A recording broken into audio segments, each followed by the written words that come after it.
তো শ্রীবাস পণ্ডিতকেই একদিন ধরেছে, এই যে পণ্ডিত মশাই এদিকে আসুন, নিমাই আমার এখন কথা বলার সময় নেই। তো এখন নেই তো আর কখন সময়, আপনি সময় দিন, সেই সময় কথা বলবো। আচ্ছা ঠিক আছে, যা বলার তাড়াতাড়ি বলো। আচ্ছা এই যে আপনি ভগবানের নাম এত করছেন, ভগবানকে কোনোদিন চোখে দেখেছেন? নিমাই ওসব কথার উত্তর দিতে পারবো না, আমি জীবনে একটা ধাক্কা খেয়েছি, ওই বলেন না ঠেলার নাম বাবাজি, ওই ঠেলার নাম বাবাজি যেটা বলে সেইটা আমার জীবনে ঘটেছে। আমার একটা সময়ে আয়ু শেষ হয়ে গেছিল, ছোটবেলা থেকে তোমারই মতন আমি ছিলাম, ধর্মকর্মে আমার কোনো মন ছিল না, আর ঈশ্বর বিশ্বাসী তো আমি মোটেই ছিলাম না। 17 বছর বয়সে আমার যেদিন মৃত্যু এসেছিল, সেদিন ওই ভাগবত পড়াচ্ছিল দেবানন্দ পণ্ডিত, তার মুখে ভাগবত শুনে আমি মৃত্যুযোগ থেকে রক্ষা পেলাম। তখন থেকে আমি ভাগবতটা ভালোবাসি নিমাই, এর বেশি দয়া করে আমাকে আর জিজ্ঞেস করো না। ভগবান আছে কি নেই, কেন ডাকি, আমি অত কিছু বলতে পারবো না। তো যখনই শ্রীবাসকে পেতেন, যখনই ওই শ্রীবাসের মতন ভক্ত পেতেন, গৌরহরি তার সঙ্গে তর্ক বিতর্ক এমন জুড়ে দিতেন যে কেউ গৌরাঙ্গকে দেখলেই ভক্তরা ভয় পেত। একদিনকে শ্রীবাস বলল, নিমাই তুমি এই যে এত যুক্তি তর্ক খাটাচ্ছ, তোমারও উপরে যেদিনকে কৃষ্ণের কৃপা হবে, তুমিও সেদিনকে কৃষ্ণ বলে নয়নধারায় ভাসবে। তখন নিমাই পণ্ডিত বলেছিল, হে শ্রীবাস আপনি আমায় আশীর্বাদ করুন, সেই শুভ বুদ্ধি যেন আমার উদয় হয়। আমি যদি কোনোদিন কৃষ্ণ বলে কাঁদতে পারি, সেদিন আমি একা কাঁদবো না, সেদিনে আমি কাঁদবো আর কাঁদাবো, আমি কাঁদবো আর কাঁদাবো।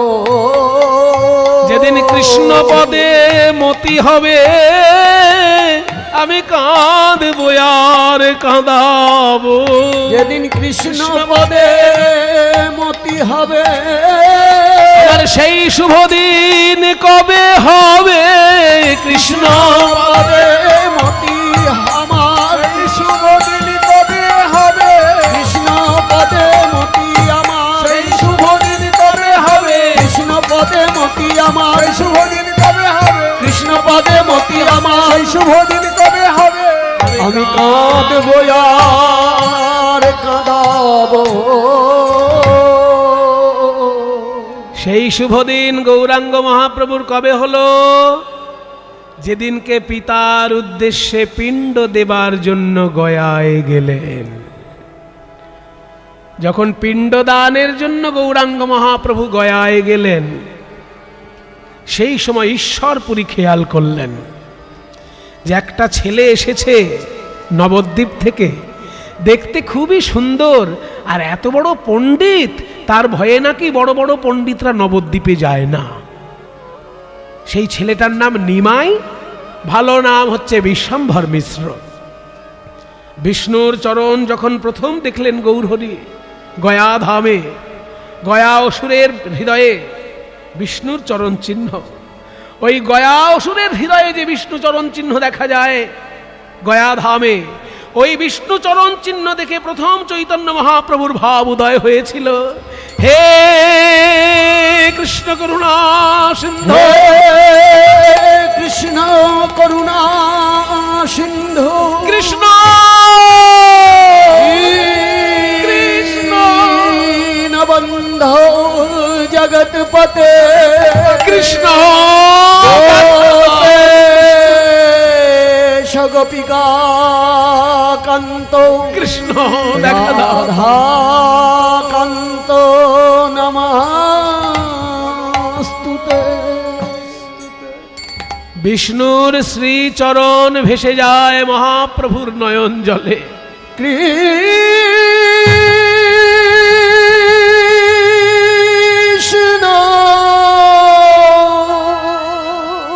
ভাগ্যবান গয়াসুর, তুমি ভাগ্যবান, তোমার হৃদয়ে শ্রী বিষ্ণুর চরণ, তোমার মাথায় শ্রী বিষ্ণুর চরণ, তুমি ভাগ্যবান। ঈশ্বরপুরী এসে মাথায় হাত বুলিয়ে বলছেন, খোকা তোমার নাম কি?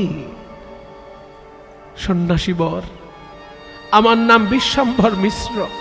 বাহ, তোমাকে দেখে আমার খুব ভালো লাগছে খোকা। আমি এই জীবনে প্রথম দেখলাম যে এক কিশোরের চোখের জলে বিষ্ণুর চরণ ধুয়ে যাচ্ছে। তুমি কি দীক্ষা মন্ত্র পেয়েছো? না সন্ন্যাসী বর, আমি পাইনি। তাহলে তুমি কৃষ্ণ মন্ত্রে দীক্ষা নাও। আমি আমার গুরুর কাছে পেয়েছি কৃষ্ণ মন্ত্র। কে আপনার গুরু? আমার গুরু। আমার গুরুকে ভারতবর্ষের সবাই চেনে। তার নাম শ্রী মাধবেন্দ্রপুরী গোস্বামী। মাধবেন্দ্রপুরী, মাধবেন্দ্রপুরীর নাম আমি আগেই শুনেছি। আমরা সবাই নবদ্বীপে যাকে শ্রদ্ধা করি তার নাম অদ্বৈত আচার্য। আর ওই অদ্বৈত আচার্যের গুরুদেব হচ্ছেন মাধবেন্দ্রপুরী। কাজেই তার নাম আমি শুনেছি। আর ওই অদ্বৈত আচার্যেরই শিষ্য আপনি। দয়া করে আমাকে কৃষ্ণ মন্ত্র দীক্ষা দিন, আমার জন্য হৃদয়ে ভাব উদয় হয়। ঈশ্বর পুরী দিলেন কৃষ্ণ মন্ত্র। সেদিন থেকে ভাবে ডুবে গেলেন গৌরাঙ্গ মহাপ্রভু। যে গৌরাঙ্গ ভক্তদের ধরে ধরে জিজ্ঞাসা করত, ভগবান দেখেছো, এত কাঁদছো কেন, এত হরিনাম করছো কেন? আর সেই গৌরাঙ্গ মহাপ্রভু ঈশ্বরপুরীর কাছে কৃষ্ণ নাম পেয়ে, ভক্তিভাব পেয়ে একেবারে পাল্টে গেল। একেবারে আকাশ পাতাল পরিবর্তন হয়ে গেল। কই কৃষ্ণ, কোথায় কৃষ্ণ, দাও দর্শন। কৃষ্ণ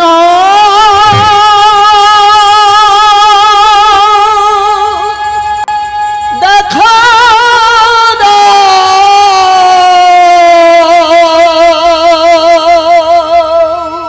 শ্রীবাস পণ্ডিতের বাড়িতে এলেন। এতদিনে শ্রীবাস পণ্ডিতের মনে আনন্দ হচ্ছে। আমরা যেটা চেয়েছিলাম সেটাই হয়েছে গো।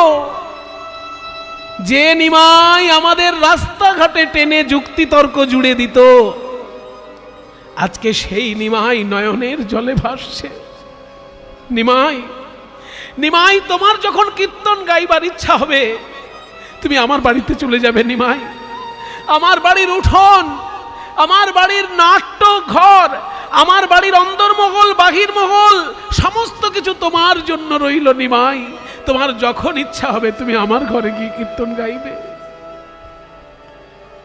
সেদিন থেকে নিমাই পণ্ডিত শ্রীবাসের বাড়ি বেছে নিলেন হরি সংকীর্তনের জন্য।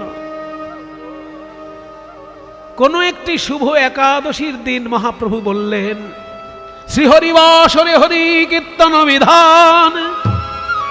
নৃত্য আরম্ভিলেন প্রভু জগতের প্রাণ। পুণ্যবন্ত শ্রীবাসয়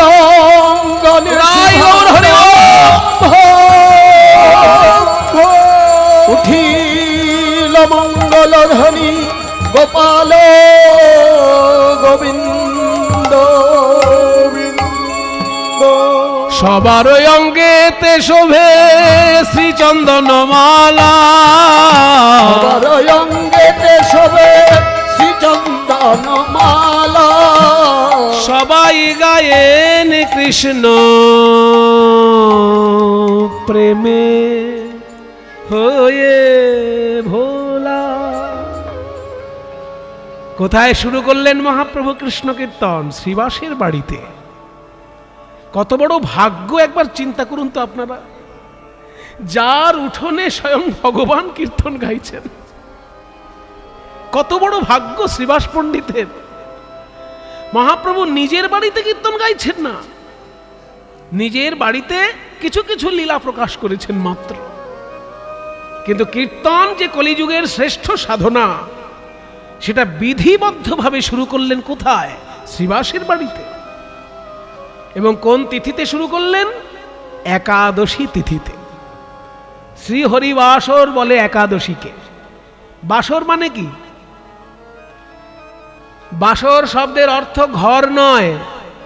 আমরা এখনকার দিনে বাসর বলতে ঘর বুঝি, বিবাহ বাসর, তাই না? কিন্তু বাসর শব্দটার অর্থ ঘর নয়। বাসর শব্দটার অর্থ বার। বার দেখবেন আনন্দবাজার পত্রিকায় রবিবারের দিন একটা এক্সট্রা পেপার থাকে, সেটাই লেখা থাকে রবি বাসরীয়, লেখা থাকে কি না? রবি বাসরীয় মানে রবিবারের যা যা ঘটনা ওইটার মধ্যে পাবেন। তাহলে বাসর মানে বার, তাহলে রবি বাসর মানে যেমন রবিবার, তেমনি হরি বাসর মানে হরির বার। আমাদের সাধারণ লোকের ধারণা যে হরি বাসর মানে কীর্তনের আসর, সেটা কিন্তু মোটেই নয়। হরি বাসর মানে কীর্তনের আসর নয়। হরি বাসর শব্দের অর্থ হচ্ছে হরির বার। হরির বারটা কোনটা?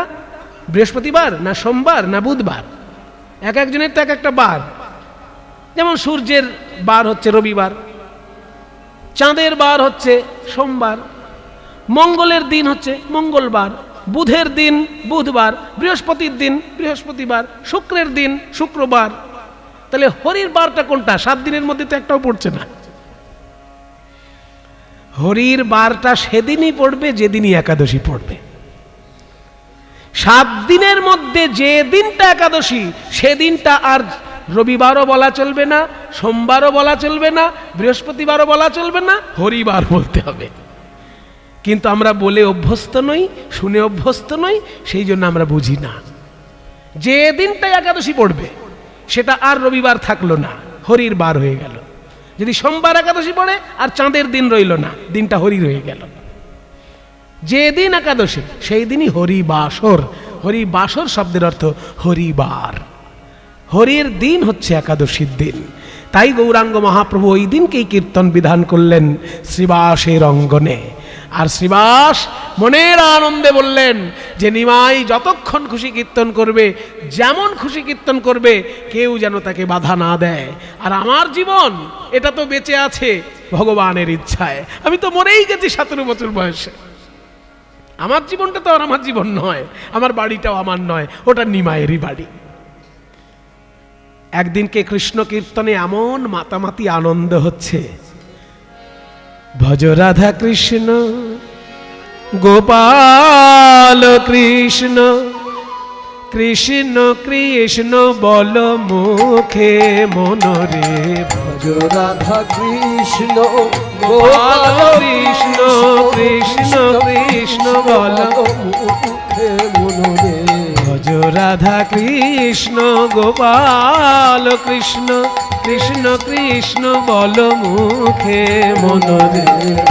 রাধা কৃষ্ণ গোপাল কৃষ্ণ, কৃষ্ণ কৃষ্ণ বল মুখে, নামে বুক ভরে যায় অভাব মিটায়, বুক ভরে যায় অভাব মিটায়, নামে বুক ভরে যায় অভাব মিটায়, নামে বুক ভরে যায় অভাব মিটায়, স্বভাব জাগায় মহাসুখে, একবার বুক ভরে যায় অভাব মিটায়, স্বভাব জাগায় মহাসুখে, একবার রাধা কৃষ্ণ গোপাল কৃষ্ণ, কৃষ্ণ কৃষ্ণ বল মুখে মনরে, হরি দিন বন্ধু চিরদিন বন্ধু।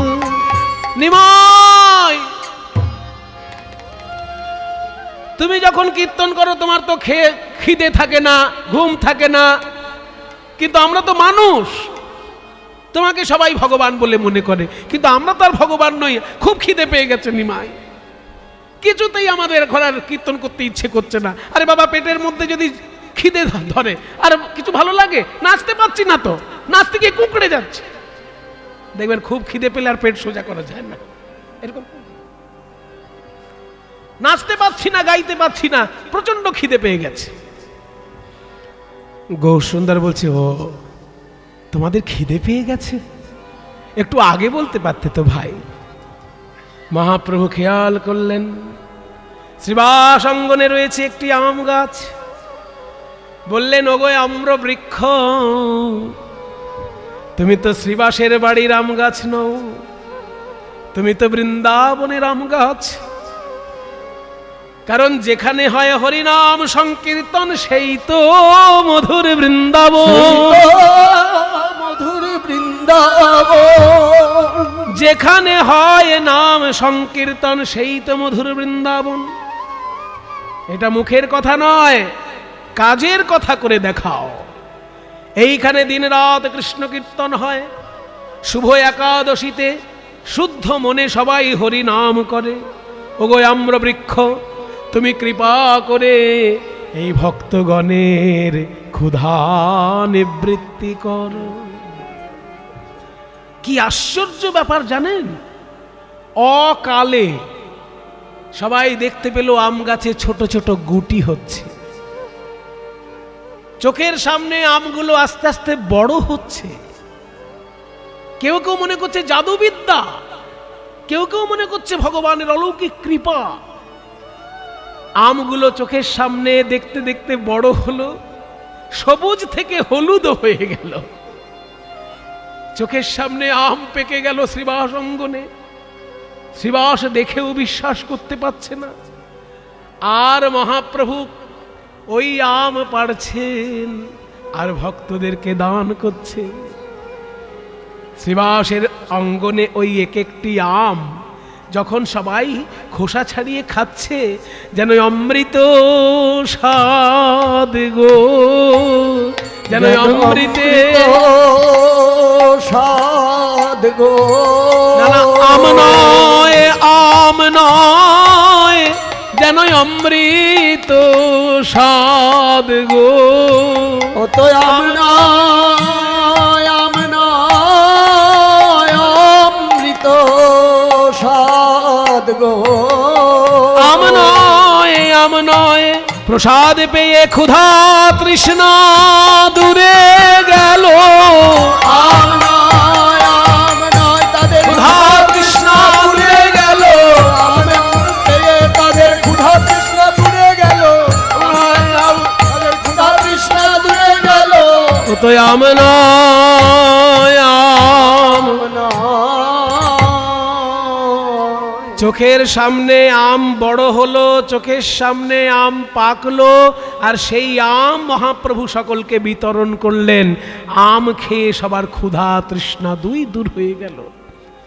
সেদিন থেকে আরো বেশি করে বিশ্বাস হয়ে গেল সবার হরিনামের প্রতি। শ্রীবাসের অঙ্গন ভক্তে পরিপূর্ণ থাকে, পরিপূর্ণ থাকে।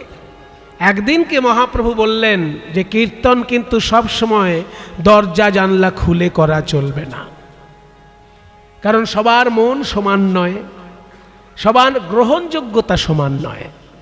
গ্রহণযোগ্যতা অনুসারে ঈশ্বরের অনুভূতি হয় মানুষের মধ্যে।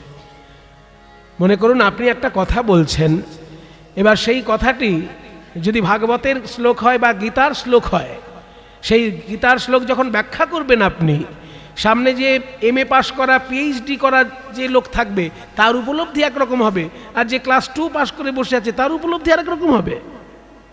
দুজনের উপলব্ধি যে একই রকম হবে তা কিন্তু নয়। গীতা এমন একটা শাস্ত্র যে ক্লাস 2 এর জন্যও সেখানে কিছু আছে, আবার PhD করেও বুঝতে পারবে না এমন জিনিসও সেখানে আছে। কাজেই গ্রহণযোগ্যতার উপর উপলব্ধিটা নির্ভর করে। তাই মহাপ্রভু বিধান করলেন যে দিনের বেলা যখন কীর্তন হবে দরজা জানলা সব খোলা থাকবে, কিন্তু গভীর রাতে যখন কীর্তন হবে শুধু অন্তরঙ্গ রসজ্ঞ ভক্তগণ থাকবে আর দরজা জানলা বন্ধ করে কীর্তন হবে। অন্তরঙ্গ সঙ্গে করে রসয়াস্বাদন, অন্তরঙ্গ সঙ্গে করে রসয়াস্বাদন, আর বহিরঙ্গে করেন প্রভু নাম সংকীর্তন। বহিরঙ্গে করেন প্রভু নাম সংকীর্তন। আনন্দ ধরে না, আনন্দ ধরে না, ওই শ্রীবাসয়াঙ্গিনার মাঝে আনন্দ ধরে না, শ্রীবাসয়াঙ্গিনার মাঝে আনন্দ ধরে না। একদিন মহাপ্রভু হঠাৎ বললেন, শ্রীবাস, গভীর রাতে যখন আমরা রসকীর্তন করি একটুখানি গান গাইলেই আমার যেন বৃন্দাবনের লীলাস্ফূর্তি হয়, কিন্তু আজকে কিছুতেই তো তোমার বাড়িতে কীর্তন করে ঠিক বৃন্দাবনে আমার মনটা নিয়ে যেতে পাচ্ছি না। কি বলো তো, আমার কি কিছু ত্রুটি আছে শ্রীবাস? শ্রীবাস বলছে, গৌরহরি, আপনার ত্রুটি আছে এই কথা কি আমি বলতে পারি? আমার বোধহয় কিছু অপরাধ হয়ে যাচ্ছে। দেখি ঘরটা ঠিকঠাক পরিষ্কার করেছি তো।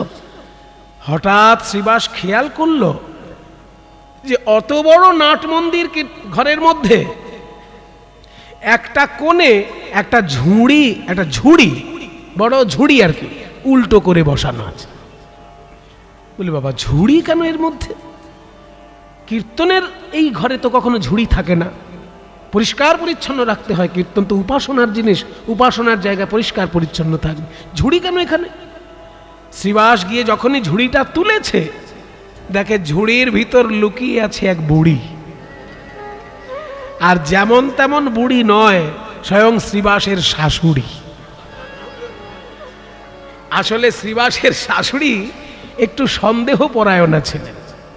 তিনি মনে মনে ভেবেছিলেন যে শ্রীবাসের বাড়িতে দিনের বেলায় যখন কীর্তন হয় আমরা সবাই মিলে কত হই হুল্লোড়, নাচ গান কত কি করি, কিন্তু রাতের বেলায় যখন কীর্তন হয় ওই নিত্যানন্দ, ওই গদাধর, ওই নরহরি, ওই কয়েকজন রসজ্ঞ লোক মিলে তারা কি কীর্তন করে, আমাদেরকে ঢুকতেই দেয় না। তা আমার জামাই বাড়ি আর রসকীর্তন হচ্ছে, আমি শুনতে পারবো না। তাই কাউকে কিছু না বলে শ্রীবাসের শাশুড়ি একটা ঝুড়ি চাপা দিয়ে একটা কোণে বসেছিল যে দেখি এখানে কি রকম রসকীর্তন হয়। আর ওই জন্যই মহাপ্রভুর ভাব উদয় হচ্ছিল না। বেরসিক থাকলে তার রস আস্বাদন হবে না। তো যখনই ঝুড়ির মধ্যে দেখতে পেয়েছে শাশুড়ি, তখন শ্রীবাস আর কি করে, অসম্মান তো করা যায় না, কারণ শাশুড়ি হচ্ছে মাতৃ সমান। তাই তাকে করজোড়ে বলছে, শুনুন মা, আপনি আমার মাতৃ সমান, আপনাকে অসম্মান করতে আমি পারবো না। আপনাকে অনুরোধ করছি যে আপনি এক্ষুনি এই কীর্তন প্রাঙ্গণ ত্যাগ করে আপনি অন্দরমহলে আপনার মেয়ের কাছে যান। আর যদি আপনি জোর করে এখানে বসে থাকেন আমি কিন্তু বাধ্য হব আপনাকে এই ঘর থেকে বার করে দিতে, কারণ আমি বেঁচে আছি ঈশ্বরের কৃপায়, আর ঈশ্বরের কীর্তন হচ্ছে এই ঘরে। কীর্তন আমার কাছে সমস্ত কিছুর উপরে, তার উপরে আমি কাউকে সম্মান দিতে পারবো না।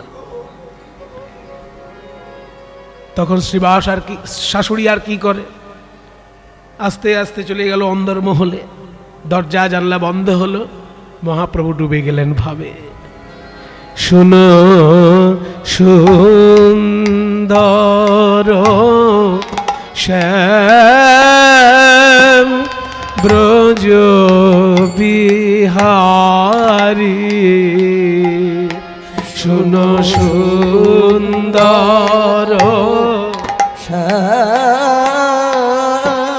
এই নিবেদন তব পায়,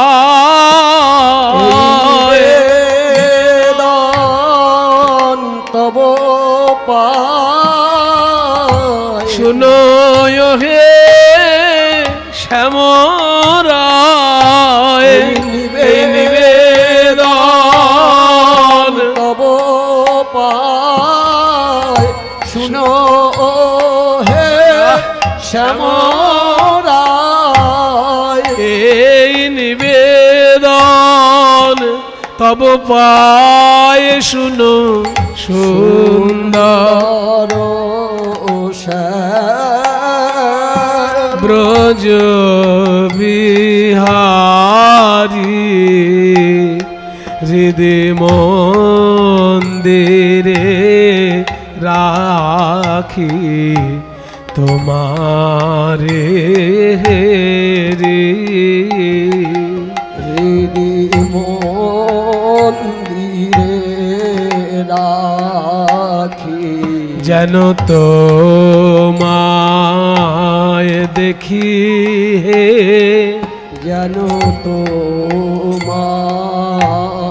দেখি হে, আমার হৃদয়ে বসাইয়ে ও হে আমার প্রাণবল্লভ, হৃদয়ে বসাই ও হে আমার প্রাণবল্লভ, হৃদয়ে বসাই যেন তোমায় দেখি হৃদয় মন্দিরে রাখি তোমারে রে। এই যে গভীর রাতে মহাপ্রভু দরজা জানলা বন্ধ করে কীর্তন করতেন, এইটা কিন্তু সেই যুগে সবাই মেনে নিতে পারেনি। যার জন্য আপনারা জানেন পরবর্তীকালে কিছু কিছু কীর্তন বিরোধী লোক ষড়যন্ত্র করে ওই চাপালের কাছে গিয়ে বলেছিল, এবং চাপাল শ্রীবাসের দরজায় এসে রক্ত মদ মাংস দিয়ে তান্ত্রিক মতে উপাসনা করে হরিনাম বন্ধ করার চেষ্টা করেছিল। কিন্তু পরবর্তীকালে কুষ্ঠরোগগ্রস্ত হয়ে গেছিল বৈষ্ণব অপরাধের ফলে, এবং মহাপ্রভুর কৃপায় শ্রীবাসের আশীর্বাদে সেই কুষ্ঠরোগ থেকে মুক্ত হয়ে আবার সে বৈষ্ণবে পরিণত হয়েছিল। চাপাল যখন বৈষ্ণব ধর্ম গ্রহণ করেছিল তখন তার নামটাই পাল্টে দিয়েছিল। আগে নাম ছিল চাপাল, পরে তার নাম হলো দেবকীনন্দন দাস, এবং এমন একটি গ্রন্থ লিখে ফেলল যে বৈষ্ণব জগতে তিনি অমর হয়ে রইলেন। বৈষ্ণব বন্দনা বলে একটি গ্রন্থ তিনি লিখেছেন। সারা দেশে যেখানে যেখানে বড় বড় বৈষ্ণব, তাদের সকলের নাম ঠিকানা দিয়ে ওই বৈষ্ণব বন্দনা তিনি রচনা করেছেন। তাই ওই শ্রীবাসের বাড়িতে যে দরজা জানলা বন্ধ করে কীর্তন হতো, তখন কিন্তু মহাপ্রভু গোপীভাবে ডুবে যেতেন। গুরুগঞ্জন চন্দন অঙ্গভূষা, গুরুগঞ্জন চন্দন অঙ্গভূষা, রাধাকান্ত নিতান্ত তব ভরসা, রাধাকান্ত নিতান্ত তব ভরসা, রাধাকান্ত নিতান্ত তব ভর, রাধাকান্ত নিতান্ত তব ভরসা, এই ভরসা করি হে, ভরসা করি হে, তুমি আমার আমি তোমার ভরসা করি হে, তুমি আমার আমি তোমার ভরসা করি হে, বধু তুমি আমার আমি তোমার ভরসা করি হে, তুমি আমার আমি তোমার, আমার আর কেহ নাই, তুমি আমার আমি তোমার, আমার আর কেহ নাই, তুমি আমার আমি তোমার, আমার আর কেহ নাই, তুমি আমার আমি তোমার ভরসা করি হে, রাধাকান্ত নিতান্ত তব তব ভরসা, সমশৈল কুল মান দূর করি, শৈল কুল মান দূর করি, তব চরণে শরণাগত কিশোরী, তব চরণে শরণাগত কিশোরী, আমি শরণ নিলাম, শরণ নীলাম, অগতির গতি জেনে শরণ নিলাম, অগতির গতি জেনে শরণ নীলাম, অগতির গতি জেনে বধু তোমার চরণ দুটি, অগতির গতি জেনে বধূ তোমার চরণ দুটি, অগতির গতি জেনে বধূ তোমার চরণ দুটি, অগতির গতি জেনে বধূ তোমার চরণ দুটি, শরণ নীলাম, তব চরণে শরণাগত কিশোরী, আমি হলাম আহিরিণী কুরূপিণী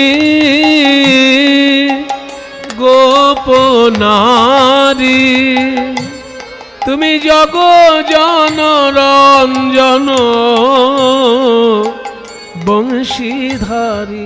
মা মা, আমার কেমন যেন একটা কষ্ট হচ্ছে মা। কি হয়েছে খোকা? কেমন একটা কষ্ট হচ্ছে, আমি বলতে পারবো না মা, শিগগিরই বাবাকে ডাকো, আমার কেমন একটা কষ্ট হচ্ছে। ওগো শুনছো? ছেলের খুব একটা কষ্ট হচ্ছে। কি একটা কষ্ট হচ্ছে বলছে, শুনে যাও। আর কে শোনে?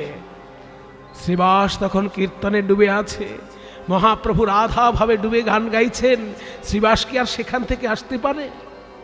লোক দিয়ে খবর পাঠালেন শ্রীবাসের স্ত্রী যে যাও, কারণ ওখানে মহিলাদের প্রবেশ নিষেধ।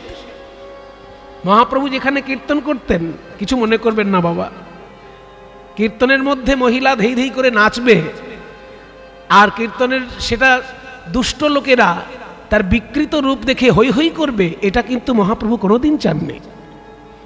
মাঝে মাঝে আমরা এই চিত্র দেখে বড় ব্যথিত হই যে কীর্তনের মধ্যে মহিলা এমনভাবে নাচছে বিকৃতভাবে, সিনেমার মতন ঢং করে, সিনেমার মতন ভঙ্গি করে। তাতে কি ভক্তির ভাও থাকে? আপনারা যখন নাচবেন একটু শালীনতা বজায় রেখে নাচবেন, দুটি বাহু তুলে আত্মসমর্পণের ভঙ্গিতে নিশ্চয়ই নাচবেন, কিন্তু সেখানে যেন ভদ্রতা, শালীনতাটা বজায় থাকে। মহাপ্রভু কিন্তু কোনো দিনই ভক্তির মধ্যে অভদ্রতাকে স্থান দেননি। ভক্তির মধ্যে যেন অভদ্রতা, ছোট লোকপনা প্রকাশ না পায়। কারণ আগে ভদ্রতা, তারপর ভক্তি। আপনি খুব ভক্তি করছেন কিন্তু আপনার ভাষা অভদ্র, আপনার ব্যবহার অভদ্র, কোনো মতেই কিন্তু ভক্ত সমাজে আপনি স্থান পাবেন না। ভক্ত সমাজে স্থান পেতে গেলে আগে ভদ্রতা শিখতে হবে, তারপর ভক্তি। আপনার ভিতরে যদি ভদ্রতা থাকে তবে আপনি গলায় তুলসী মালা নিলে আপনার তুলসী মালার মর্যাদা হবে। আর ভেতরে ভদ্রতা নেই, অথচ তুলসী মালার তিলক দিয়ে খুব ভণ্ডামি শুরু করেছেন, মোটেই না। চৈতন্য মহাপ্রভু অভদ্রতাকে কোনো দিন স্থান দেননি। সেই জন্য যখন তিনি রাধা ভাবের কীর্তন গাইতেন, দরজা জানলা বন্ধ করে গাইতেন, মহিলাদের সেখানে প্রবেশ নিষেধ ছিল। হরিনাম সংকীর্তনে যখন সবাই একসঙ্গে করতে পারে তাতে আপত্তি নেই, কিন্তু রসকীর্তনের সময় মহিলাদের তিনি প্রবেশ করতে দিতেন না।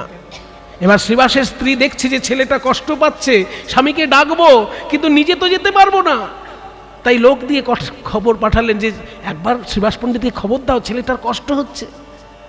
শ্রীবাস পণ্ডিতের কানে কানে গিয়ে বলছে যে বাড়ি থেকে মা ঠাকুরন ডাকছেন, আপনার ছেলের কি একটা কষ্ট হচ্ছে। বলে তাই নাকি, ঠিক আছে হরিনাম করতে বলো, হরিনাম করতে বলো। আমার প্রভু এখন ভাবে ডুবে আছেন, আমি যেতে পারবো না, আমার প্রভুর যতক্ষণ না কীর্তন শেষ হচ্ছে আমি যেতে পারবো না। ওদেরকে বলে দাও আমার মৃত্যু হয়ে গেছে 17 বছর বয়সে।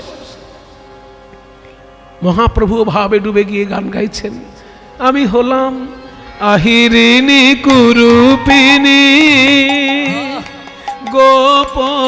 গোপনারী, আমি হলাম আহিরিণী কুরুপিনী গোপনারী, তুমি জগ জনরঞ্জন বংশীধারী, তুমি জগ জনরঞ্জন বংশীধারী, আমি হলাম কুলোটা কলঙ্কিনী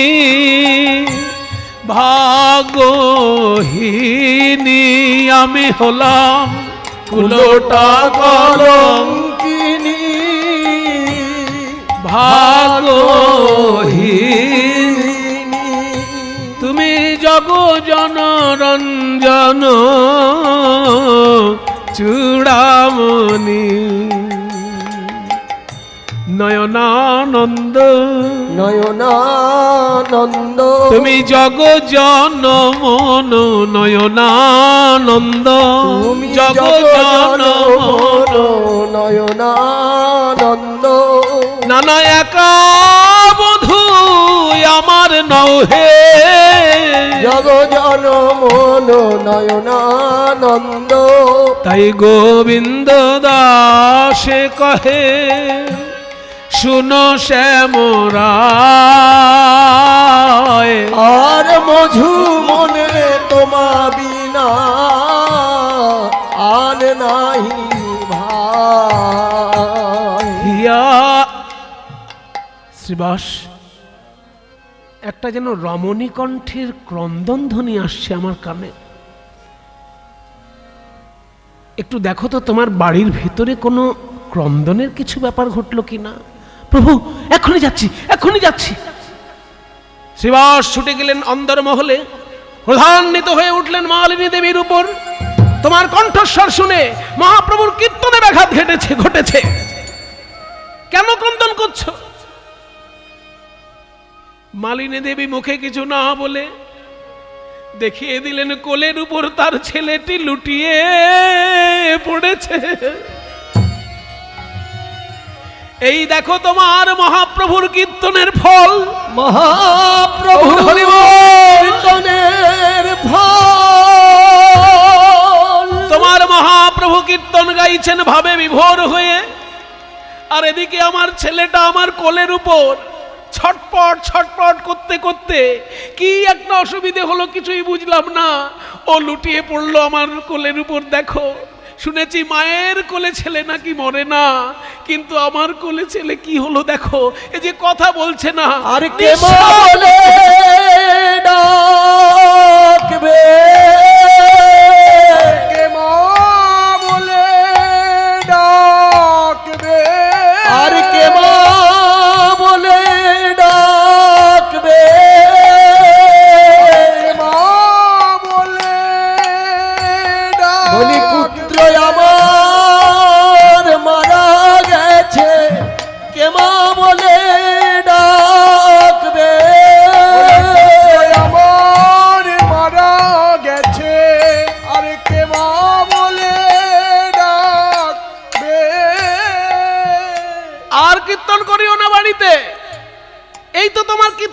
ফল। ছেলেটা একটু আগেও বলছিল যে বাবাকে একবার ডাকো, বাবাকে একবার ডাকো, তুমি তো কোনো মতেই আসলে না, এইবার নাও এই মরা ছেলের সঙ্গে কথা বলো। শ্রীবাস পণ্ডিত বুকে পাথর বেঁধে ফেললেন, নিজের মনের কষ্ট মনে চেপে রেখে একটা কাপড়ের পুটলি করে শ্রীবাসের স্ত্রী মালিনী দেবীর মুখে দিলেন। বললেন, ওগো গিন্নি, সন্তান বিরহ, চোখের সামনে ছেলে মারা গেছে, কিন্তু তুমি তো ফিরিয়ে আনতে পারবে না। কিন্তু মহাপ্রভুর ভাবে যদি আঘাত হয় আর পরের দিন থেকে যদি আমার বাড়িতে প্রভু কীর্তন না করেন, তাহলে আমি যে মরে যাব। তোমার ছেলে মারা গেছে তবু তুমি বিধবা তো হওনি, কিন্তু আমি মরে গেলে তুমি তো বিধবা হয়ে যাবে। এই নাও কাপড়ের পুটলি, মুখে চেপে ধরো, তোমার আওয়াজ যেন প্রভুর কণ্ঠে না যায়। দেখুন গৌরাঙ্গ পার্ষদের ত্যাগ কাকে বলে। ছেলে মারা গেছে, মা কাঁদছে পাগলের মতন, আর শ্রীবাস পণ্ডিত একটি কাপড়ের পুটলি মুখে আটকে দিলেন যাতে আওয়াজ বাইরে না যায়। শ্রীবাস আবার করজোড়ে মহাপ্রভুর কাছে এসে দাঁড়িয়েছেন। আজকে আমার কীর্তনে বড় ভাবের উদয় হয়েছে, কিন্তু তোমার বোধহয় ঘরে কিছু একটা অসুবিধে হয়েছে। চলো তো একবার ঘরে যাই। না না প্রভু, না না, আপনাকে ঘরে যেতে হবে না প্রভু, আপনি এইখানে থাকো। তুমি প্রথম দিন কি বলেছিলে? তোমার বাড়ির বাহির মহল, অন্দরমহল, উঠোন সব কিছুই আমার। আজকে তাহলে অন্দরমহলে যেতে মানা করছো কেন? আমি তো তোমাকে বাবার মতো দেখি, মালিনী দেবীকে আমার মায়ের মতো দেখি। আমার সচিমা আর মালিনী মা দুজনই আমার মা। না না প্রভু, সে ঠিক আছে, কিন্তু আজকে আপনি ঘরে যাবেন না। তুমি বললে তো হবে না, তুমি যখন ঘর আমাকে সমর্পণ করেছো, আমার ঘরে আমি যাব, তুমি বাধা দিলেই আমি শুনবো কেন? শ্রীবাসের কথা না শুনে প্রভু চললেন সেই বাড়ির অন্দরমহলে। ঘরের ভিতর গিয়ে দেখে মালিনী দেবীর কোলে মৃত সন্তান নিয়ে বসে আছে, দুই নয়ন ধারায় ভাসছে, কিন্তু মুখে শুধু গো গো শব্দ করে, কোনো উচ্চ ঈশ্বরে শব্দ করতে পারে না, মুখে কাপড় দেওয়া আছে। মহাপ্রভু গিয়ে মালিনী দেবীর বদন থেকে কাপড়ের টুকরো বার করলেন, আর মালিনী দেবী থাকতে না পেরে গৌরাঙ্গের দুটি চরণে আছাড় খেয়ে পড়লেন। ওগো নিমাই, তুমি আমার ছেলের মতো, সবাই তোমাকে ভগবান বলে মনে করে। আমারই উঠোনে তুমি গাছে আম ফলিয়েছ, সঙ্গে সঙ্গে আম পেকেও গেল, সেই আমে খেয়ে সবার পেটও ভরে গেল। আর এই দেখো তুমি কীর্তন করাকালে আমার ছেলে চলে গেল। বলো বলো, এই কষ্ট আমি কেমন করে সহ্য করব? গৌরহরি বলছেন, মা, তোমার ছেলে যে মারা গেছে এতে তুমি দুঃখ পেও না। বলছো কি নিমাই, ছেলে মারা গেছে আমি দুঃখ পাবো না? শোনো নিমা, শোনো মা, যার যতক্ষণ কর্মফল থাকে এই জগতে, সে ততদিন পর্যন্ত এই জগতে বিরাজ করে। কর্মফল যখনই শেষ হয়ে যায় তাকে এই জগৎ থেকে যেতে হয়। মা, তোমার ছেলের কর্মফল শেষ, তাই সে চলে গেছে। তার যাওয়ার পথ পিচ্ছিল করে দিও না তোমার নয়ন জলে। আমি ওসব কথা শুনতে চাই না নিমাই। আমাকে মা বলে কে ডাকবে? আমার ছেলে যে চলে গেল, আমায় মা বলে কে ডাকবে? তুমি যদি সত্যিই ভগবান হও, তাহলে আজকে আমার এই মরা ছেলের মুখে আমাকে মা ডাক শোনাও, দেখি তুমি কেমন হরিনাম করো। গৌর সুন্দর বললেন, দেখো মা, এ তোমাকে দেখবে, কিন্তু মা বলে ডাকবে কি না জানি না। এই বলে গৌর হরি সেই মরা ছেলেটির মাথায় হাত বুলাচ্ছে। ভাই, ভাই, তুমি যাকে মা বলে ডাকো আমিও তাকে মা বলেই ডাকি। এই দেখো, তোমাকে হারিয়ে আজকে তোমার মা কেমন ভাবে কাঁদছেন। একবার উঠে বসো ভাই, মায়ের সঙ্গে একবার কথা বলে যাও। গৌর হরির কৃপা স্পর্শে সেই মৃতদেহে প্রাণ সঞ্চার হলো। ওই মৃত ছেলে ধীরে ধীরে মায়ের কোলে উঠে বসলো। মনের আনন্দে তখন মালিনী দেবীর আনন্দের সীমা নাই। নিমাই, নিমাই, আমার ছেলে জেগে উঠেছে, আমার ছেলে বেঁচে উঠেছে। ভাই, তোমার মায়ের সঙ্গে একবার কথা বলো। গৌরহরি, আপনি কৃপা করে ডাকলেন তাই আমি আসলাম, কিন্তু আমি কোন মায়ের সঙ্গে কথা বলবো আপনি বলে দিন। আমার যতবার জন্ম হয়েছে ততবার করেই তো একজন করে মা আমি পেয়েছি। আমার বহু মায়ের মুখ মনে পড়ছে, আমি কোন মাকে মা বলে ডাকবো?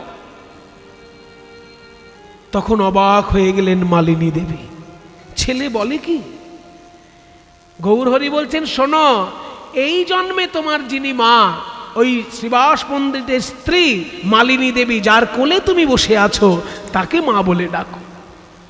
তখন সেই মৃত ছেলে মায়ের উদ্দেশ্যে বলছে, মা গো, তুমি এই দেহের জন্মদায়িনী, তাই এই দেহের জন্মদায়িনী হিসেবে আমি তোমায় প্রণাম জানাই।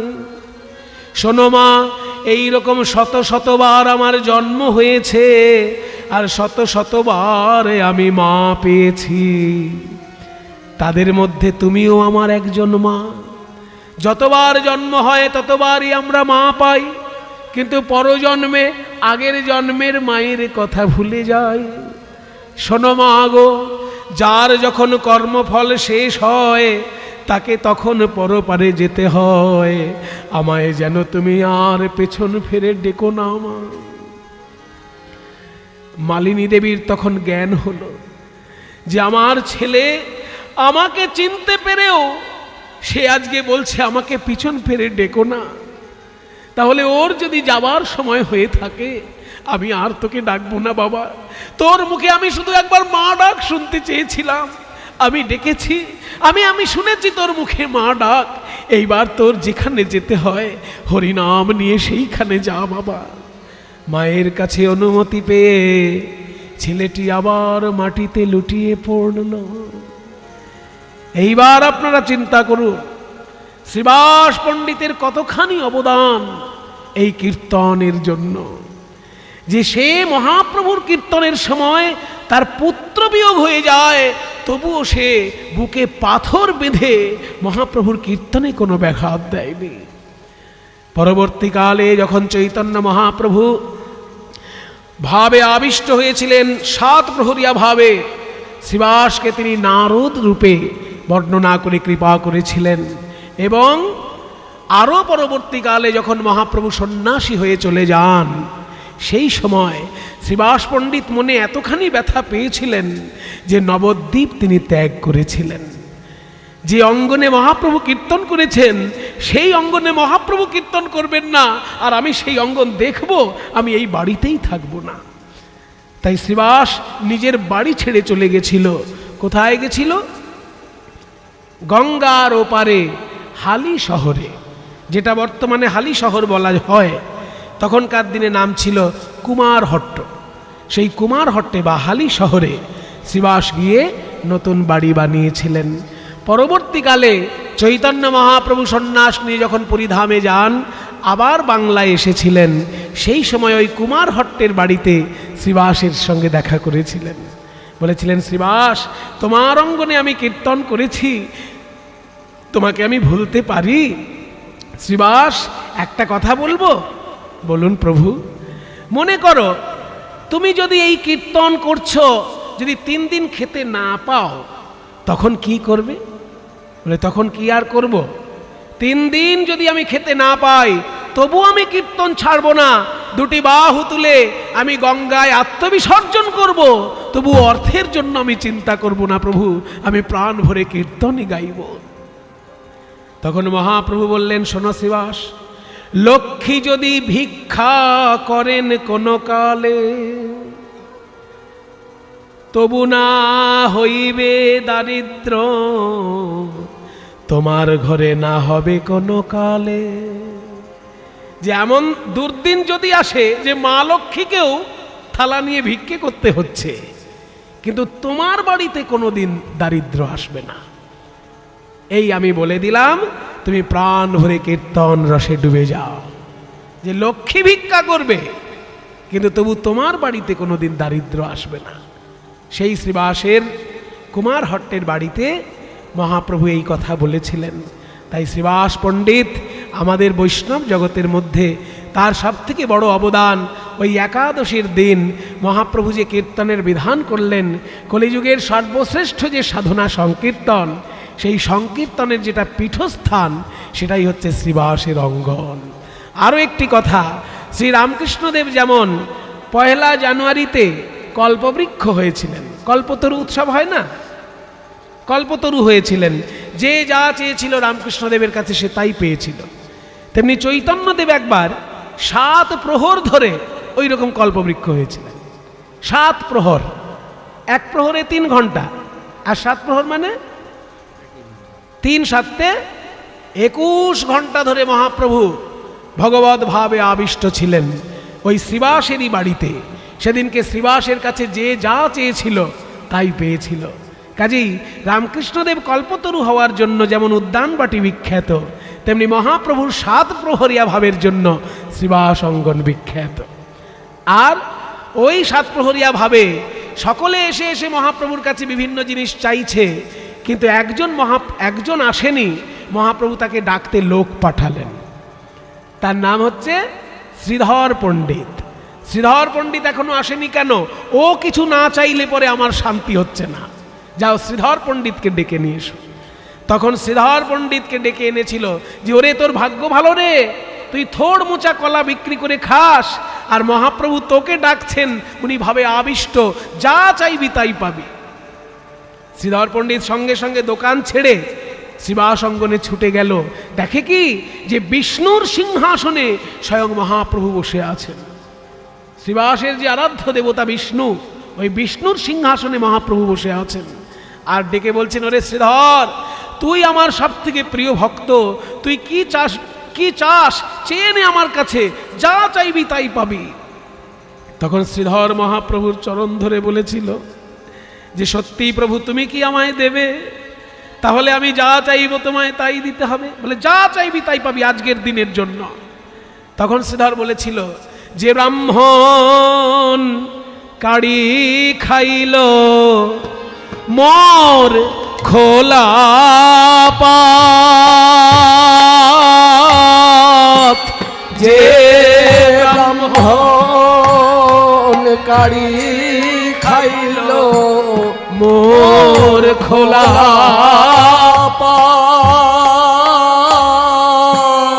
সেই ব্রাহ্মণ হউক মোর জন্মে জন্মে না। সেই ব্রাহ্মণ হউক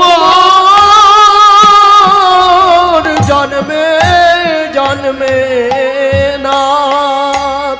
কি সুন্দর প্রার্থনা দেখুন। শ্রীধর পণ্ডিত বলছে, মহাপ্রভু তুমি বলেছো যা চাইবো তাই পাবো, তাহলে শুনে রাখো, একজন বামুনের ছেলে খুব ঝগড়াটে, সে আমার সঙ্গে গিয়ে ঝগড়া না করে আমার কাছ থেকে সবজি নিত না। তা যে ব্রাহ্মণের ছেলে প্রচণ্ড ঝগড়া করে প্রতিদিন আমার কাছ থেকে বাজার করে সবজি নিয়ে এসেছে, সে হচ্ছে জগন্নাথ মিশ্রের ছেলে বিশ্বম্ভর মিশ্র। আর ওই ব্রাহ্মণ যেন জন্মে জন্মে আমার প্রাণনাথ হয়, এছাড়া আমি আর কিছু চাই না। যে ব্রাহ্মণের ছেলে প্রতিদিন ঝগড়া করে আমার কাছ থেকে সবজি আনা জেনেছে, সেই ব্রাহ্মণের ছেলে অর্থাৎ নিমাই পণ্ডিত যেন আমার জন্মে জন্মে প্রাণনাথ হয়, আমি এইটুকুই শুধু চাই, আর কিচ্ছু চাই না। শ্রীবাস পণ্ডিতের বাড়িতে এই ঘটনা ঘটেছিল যে শ্রীবাস কিসে, তাই শ্রীবাস পণ্ডিতের বাড়িতে এই ঘটনা ঘটেছিল বলে শ্রীবাস পণ্ডিতের বাড়ি শ্রীবাস অঙ্গন বিখ্যাত হয়ে আছে। আপনারা যাবেন নবদ্বীপে, যখন প্রণাম করবেন মহাপ্রভুর মন্দিরে, সেই সময় শ্রীবাস অঙ্গনে অবশ্যই প্রণাম জানাবেন। তবে এখন আবার একটা নকল শ্রীবাস অঙ্গনও তৈরি হয়েছে, সেটা হচ্ছে ওই গঙ্গা পেরিয়ে যেদিকে ইস্কন মন্দির আছে সেদিকে আবার একটা নকল শ্রীবাস অঙ্গনও আছে। তা আসল কোনটা নকল কোনটা সেগুলো বলে খালি খালি বিভ্রান্ত করব না, শুধু একটা বলবো, যেদিকে স্টেশন, নবদ্বীপের যেদিকে স্টেশন সেই দিকেই মহাপ্রভুর মূল মন্দির, যে মহাপ্রভুর বিগ্রহে স্বয়ং বিষ্ণুপ্রিয়া দেবী পূজা করতেন, সেই বিষ্ণুপ্রিয়া দেবীর সেবিত বিগ্রহ যেদিকে আছে সেটা হচ্ছে গঙ্গা নদীর পশ্চিম দিকে। নবদ্বীপে যেখানে গঙ্গা প্রবাহিত তার পশ্চিম দিকেই ওই নবদ্বীপ স্টেশন। ওই নবদ্বীপ স্টেশনে নেমেই মহাপ্রভুর মন্দির পাবেন এবং গঙ্গার ধারের দিকে এগিয়ে গেলে শ্রীবাস অঙ্গন লোককে জিজ্ঞেস করবেন, দেখিয়ে দেবে। ওই শ্রীবাস অঙ্গনে প্রণাম জানাবেন। শ্রীবাস অঙ্গনই হলো সেই